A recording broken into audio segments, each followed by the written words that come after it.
Hi everyone! Today is May 15. I'm Maria Jordina Castillo, isang investor at co-owner ni Gigos.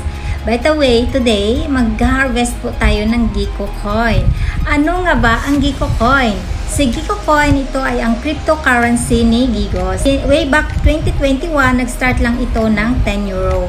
So ngayon, kami as an investor, ang ginagawa lang namin ay nag-harvest lang kami. Bibili lang kami ng NFT at ito ay aming i-activate at nagkaroon kami ng passive income. Since na naka-private pa lang si Gigos, ginagawa namin ay bumibili kami ng mga asset. And then, good news! Soon, mag-launch na ang aming public blockchain. So, excited na kaming lahat ng mga investors sa buong mundo. So, itong si Gigos na ito ay based in Barcelona, Spain at ang aming passive income ay euro. So, ipapakita ko sa inyo kung magkano na ngayon si Gico Coin. Ito, bubuksan na natin para makita natin kung how much na ba ang price ng Gico Coin today. See? Ganun na kamahal. Ito, 67.82 euro ang isa. 67.82 euro times 60 para makuha yung peso. So, 4,069 ang isang Gico Coin. See?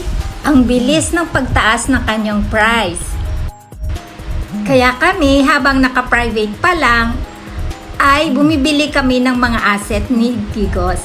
Like virtual real estate, GRDAO coin, meron kaming ME coin, yung Artificial Intelligence Protocol, shares of stocks, at ang pinaka-product ng company ay 24-karat investment gold bars. Meron din kaming marketplace na soon ay magpa-public din. It's time to farm! Almost 2 weeks akong hindi nakapag-farm. May 5 kulay po ito. Ito ay may yellow, may green, may purple, may blue, red. So yung mga may kulay na yan, ibig sabihin yan po yung utility ko. Meron din akong utility na hindi ko pa nabayaran ng activation. Sa na-activate mo na, yun nakikita na siya ng Gico Coin everyday. Imagine, magbabayad ka lang ng 3,500. Yung isang Gico Coin ngayon, 4,000 plus na. Bawing-bawi ka sa binayad mong activation. Ang NFT naman, you're going to pay 32,000 at 4 UTT for activation. Once na-activate mo na, tuloy-tuloy na ang passive income. Waiting na lang for the public blockchain. At doon na tayo magbebenta ng ating mga asset. Napakasaya namin dahil tagal na namin inaantay ito na mag-public. At sa buong mundong investors.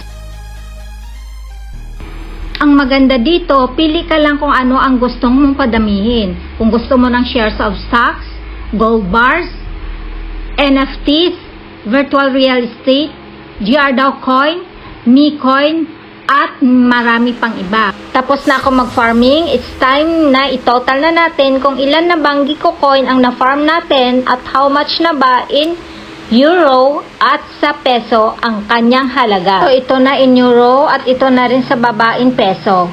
After ng farming, dito yan makikita sa Ghost Wallet at dito sa wallet ni Gico Coin.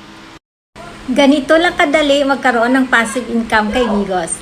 Next time, papakita ko naman sa inyo kung paano mag-harvest ng ME Coin at ng GRDAO Coin. Thank you for watching guys. Pag may makatanungan kayo, just PM me.